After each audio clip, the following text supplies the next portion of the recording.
Welcome to Joy in Our Town. I'm your host, Vanessa Rose. Thank you so much for tuning in and joining us for another great edition today. We always love joining you in your home, sharing some wonderful information with you, and bringing great guests to share their knowledge to better your life and bring some joy into your town. Today, we are very happy to be joined by a guest who's been here several times, and we hear you, our viewers, and we always get great phone calls, and so he is back again, Michael W. Smith, and he is a licensed counselor with House of Healing. Thank you so much for joining us today, Mike. My privilege.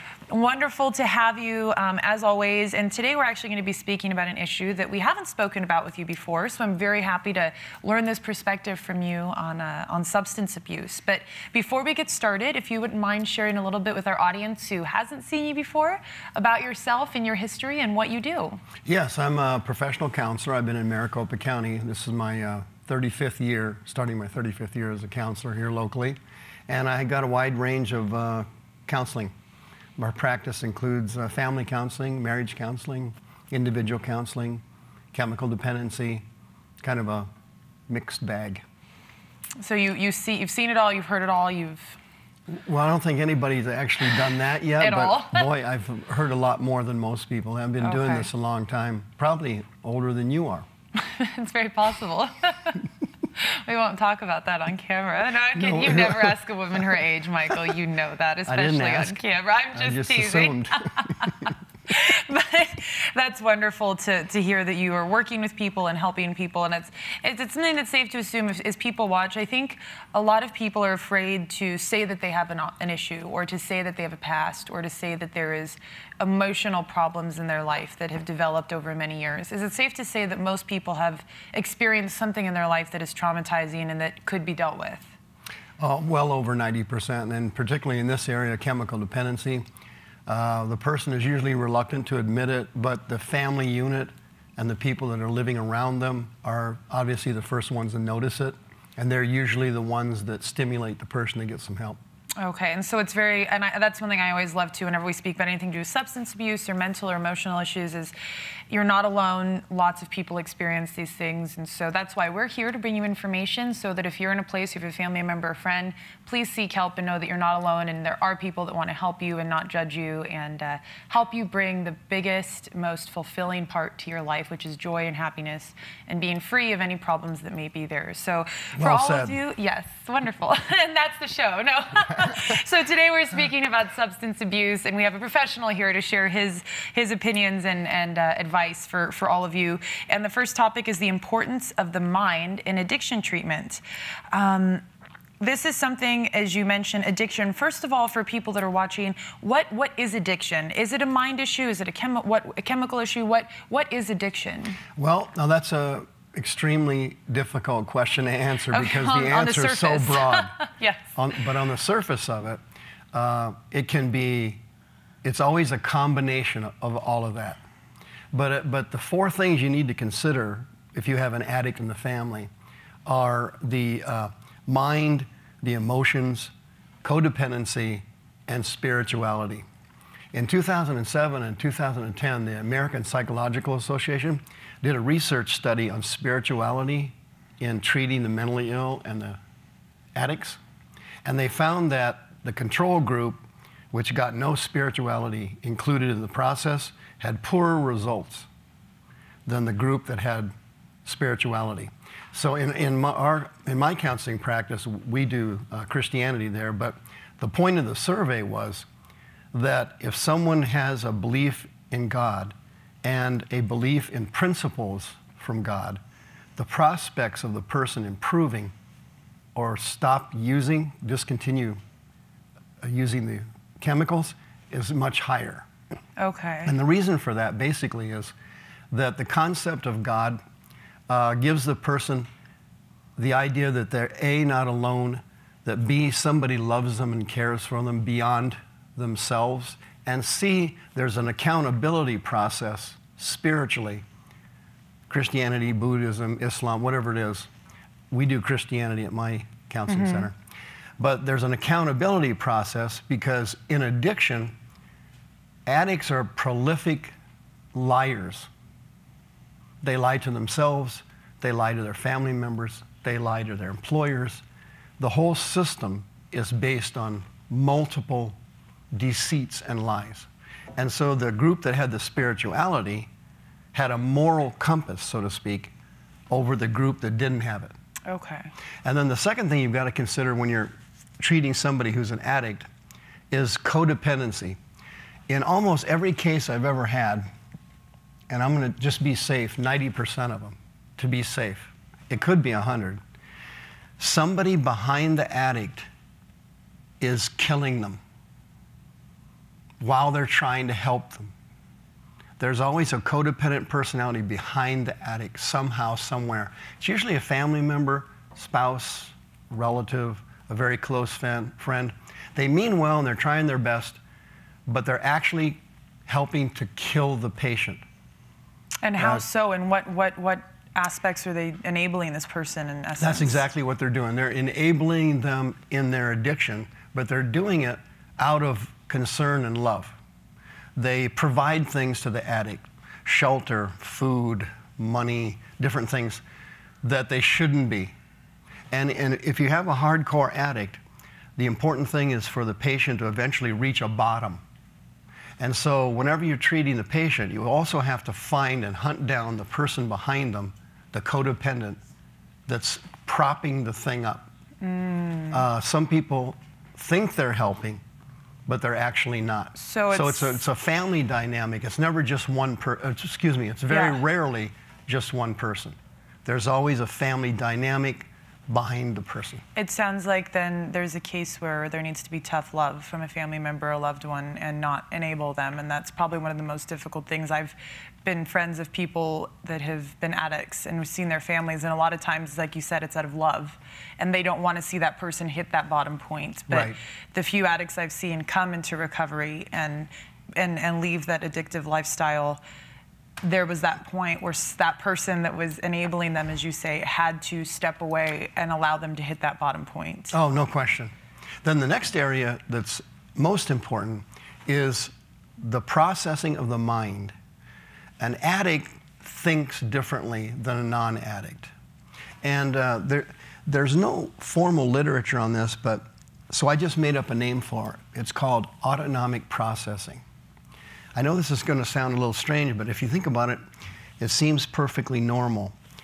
The human mind, if it's used in a certain direction and for a certain purpose and in a certain thinking pattern, at some point in time, the mind clicks and runs on its own, out of the control of the person. And 100% of hardcore addicts I've ever worked with, every one of them have autonomic processing. For example, a pro athlete can train their body to react instinctively without thinking. They don't even think about it. Prize fighters, MMA fighters, football players, they move without thinking. But it took years to do that. Well, a human being can do the same thing, productively and negatively. You can, in a way, program your mind to run on its own without you having to do anything. Create a reflex, in essence. In the mind. Yeah. That's exactly right. And the addict, every one of them, has a mind that runs on its own, only the addict's runs negative. Okay. And that's why the relapse rate's so high. And that's why the recovery rate is so low, because the mind has not been reprogrammed. In church, you might call it renewing your mind. The person's mind has to be reprogrammed from the way it's been normally running, and it runs on its own. An addict thinks about getting high constantly, and it runs in their mind without them even noticing it. Wow. So in therapy and counseling, I have to catch those thoughts. You used a term off camera that was really great. They have mental triggers that they don't even notice, that they pick up in their environment. Somebody said something, they saw something, they had a smell that reminded them of something. Something triggered, and the mind starts running on its own. Wow, okay. And business professionals know that what I just said is true. They go the opposite. People like Tony Robbins run around the country making millions of dollars. What he's doing there is trying to reprogram the person's mind to think positively and not negatively. And charge you a large fee. But the process is the same.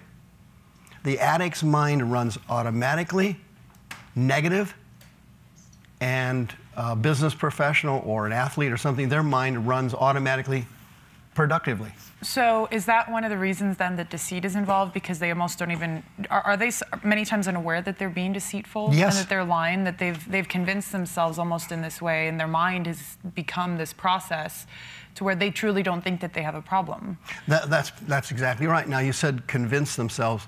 No, they don't convince themselves. What happens is, if your mind runs a certain pattern, if you have a certain thinking pattern, every human being's like this, and if it's repetitive, long-term, and aggressive, your mind will reach a certain point, and it's different for everybody, like fingerprints.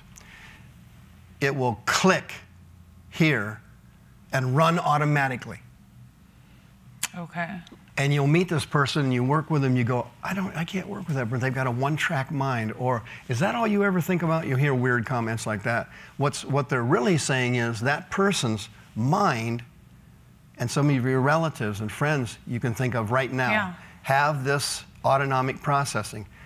They've gone so long thinking a certain way, now it clicks on its own. So now the addict is lying or deceiving or dissimulating naturally, and it runs without them even knowing it's happening.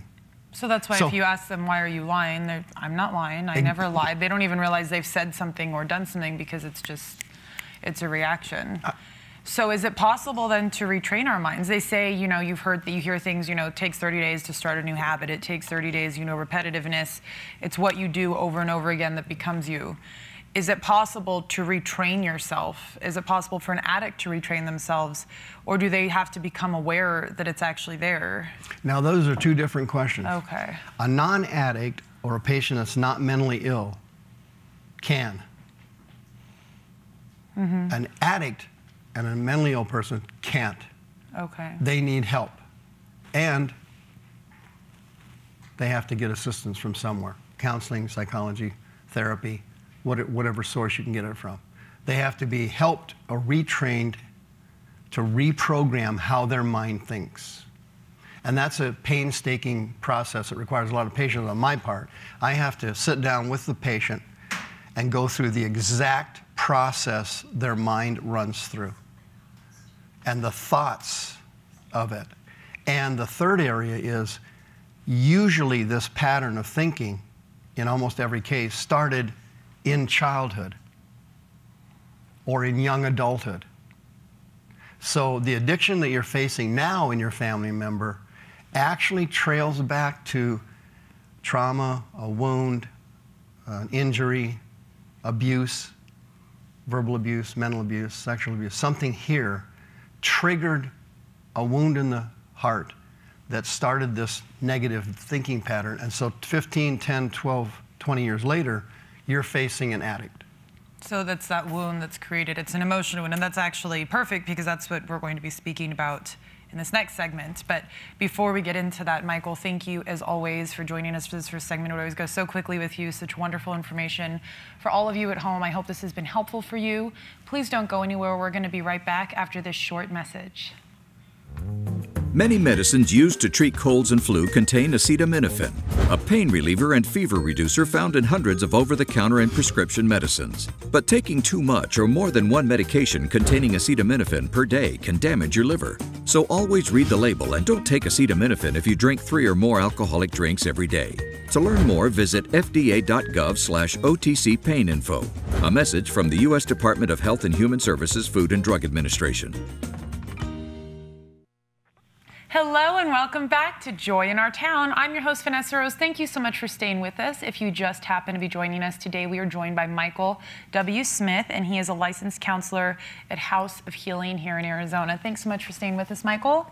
My pleasure. Pleasure to have you as always. Such wonderful information. The only problem with Michael is there's always so much information. It goes so quickly. We don't get to ask all the questions. So we just got done speaking about the mind and addiction. And we started, Michael did a nice little segue into start speaking about the emotional side. So this second issue is, of course, substance abuse and the importance of the emotions in addiction treatment. You started to mention there how addiction is, of course, it's a mind thing, and it's something that is a repetitiveness. It becomes a process that a lot of addicts are unaware of. But you started to speak there about how many times that pattern stems from an emotional problem that started somewhere in their life, whether it be in adolescence, whether it be in their teen years, somewhere in their life, something happened that changed their process in their mind that led to this different click than other people. In almost every case. In almost every case. And of course, there's always going to be exceptions. Yes. But this is speaking in general terms about the majority of people, at least in your experiences that you've seen and studied and worked with. So how do emotions develop, and how does this play a role in addiction?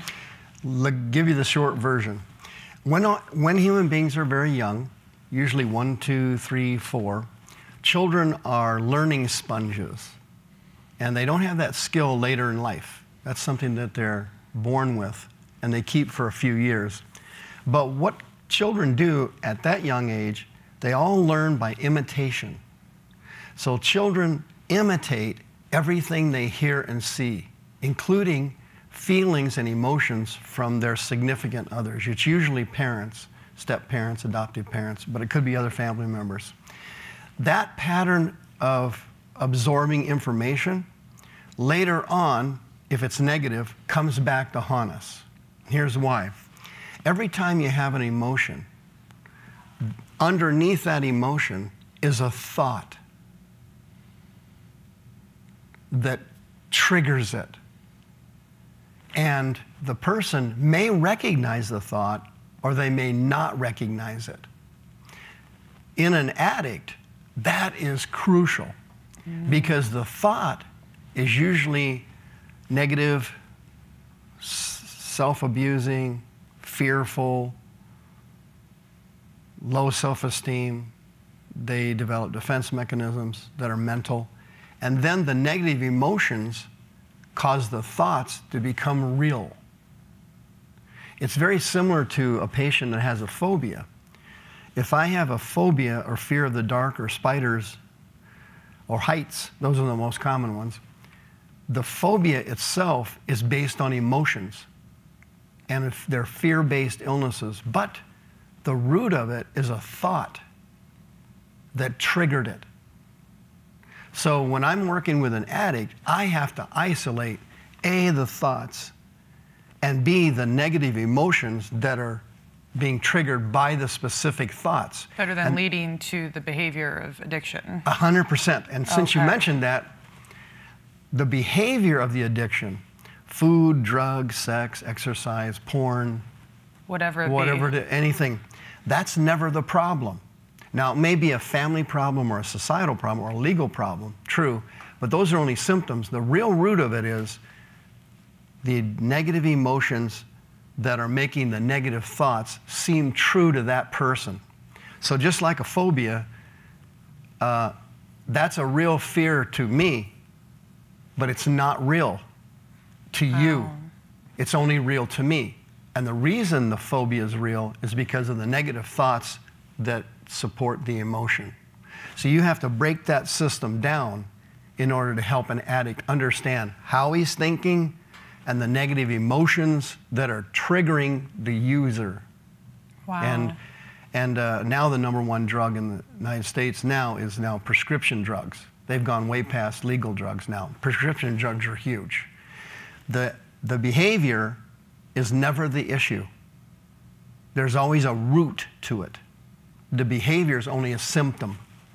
It's a dependency. Yeah, they're dependent because they're looking for, they're masking or covering, or it's a reaction to something. And so that being aware as a family member then dealing with an addict, it's very difficult because they have to realize that that person is truly living in their own reality. Yes. And it's not necessarily out of selfishness. It's not even a choice.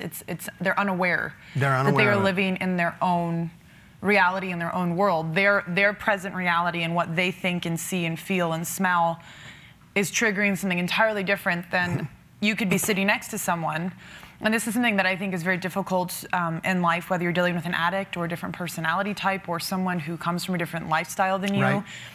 you can experience the same exact thing sitting next to somebody, and they're experiencing something entirely different. And that's why whenever they say, you're living in your own world, that's usually a joke or a slight, but it's true. Each and every one of us truly, our experiences and our emotions that we develop through life, we are truly experiencing something in our own reality, in our own, what we're seeing, that has been developed from emotions in life. No question. And so how does one deal with treatment of this, of emotions, and learning how to get a hold of their emotions personally, and even more importantly, if there's a family member? Because a lot of times, have you noticed that it's not an addict that comes out and says, I have a problem, but it's their family members around them that says, we love you, and we see a pattern. And it's funny because it's almost what normally people would see as a pattern. Yeah. And so, like you said, it's the mind that consistently goes into this pattern. How does someone deal with that emotionally? A family member, a loved one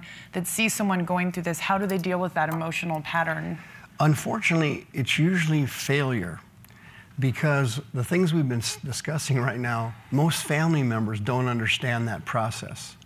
The family members that love them just kind of say to them, why are you lying? Why do you use so much? Can't you quit? When are you going to stop? And then the addict then continues to fabricate and dissimulate and lie and push the person off and so on. But the emotions are the key to relapsing. Most addicts, the vast majority, relapse. And here's how it happens. The mind perceives fear or danger or disappointment or heartache or misery or sorrow. Once the person receives that thought as real, then the emotions of fear, loneliness, trauma, anxiety suddenly rise in the person, making the thought true. And if the trauma is significant enough in their mind, the addict relapses and they go back to using. And being an addict is so hard to treat. To give you an idea, AA and NA are very good programs for people, for alcoholics and drug addicts. They have about a 90-something% relapse rate. And that's why this thing is so hard to beat, is because the root of it hasn't been discovered at the treatment center or the detox hospital or wherever the patient went to. The root usually starts in childhood, and the addiction runs on how the person thinks and the emotions supporting the negative thoughts. And so one thing that I know, there's great organizations like Al-Anon, and do you think that part of that also has to do with the family members around them and potentially reigniting that emotional trauma or that hurt, or by saying something and maybe not even meaning to do it in a negative way, almost pushing that addict back into that process? In almost every case, your chances of not using again are extremely poor. But your chances are better depending upon the type of support system the person has. And when I have somebody in counseling, not only am I working on their mind and their emotions, I also work on the people who are codependents and the supporters in the family. Because the more supporters people have in the family, the greater their chance of recovery and not using again. And whenever you say an addict, that's something that we've known family members and family friends who've been addicts. And once you realize that you are an addict, your whole life, you're always in remission, correct? Because you have that pattern, or that whatever it comes from, that is very easy to fall back into. So for the rest of your life, you have to deal with and be aware of that, correct? Or else you'll just go, not even in your own will, can just very easily slip back into that, like you were saying, that process that goes on in their mind. If you're not always aware of it and have people around you aware of it that can say, hey, I love you, but I just noticed you're doing that again, or something. Is that something that is very important for them to do, and to be honest with themselves, that once they realize that pattern is there, something they always have to be aware of? You summed it up perfectly earlier. You used the term trigger. And in the counseling process, each person has different triggers. And the trigger is the negative thoughts in the mind, the negative emotions that make the thoughts real. And if the trigger is significant enough, that's what causes the relapse and the collapse. So emotionally, just as a closing here then, Michael, how would you suggest, just briefly and very, of course, on the surface, every case is different, but if someone has a family member to emotionally approach someone in their life that they feel is an addict, how would you suggest they do so? Well, now that's a tough question.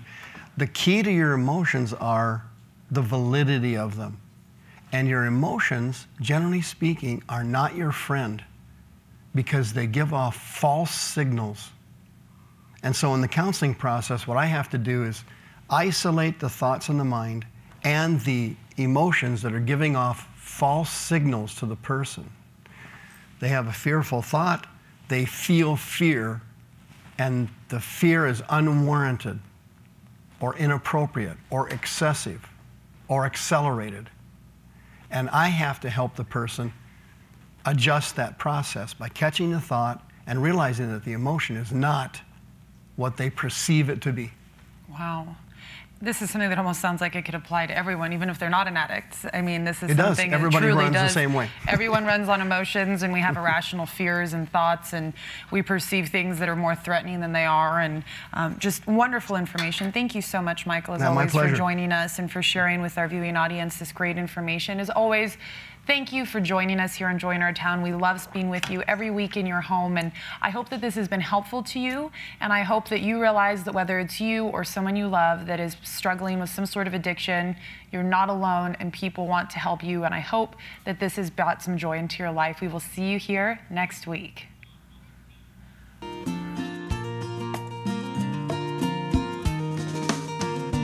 This program has been sponsored by the Trinity Broadcasting Network and is made possible by your telethon dollars. Your continual support can keep Joy in Our Town coming to your home every week. Write to Joy in Our Town, Post Office Box A, Santa Ana, California, 92711.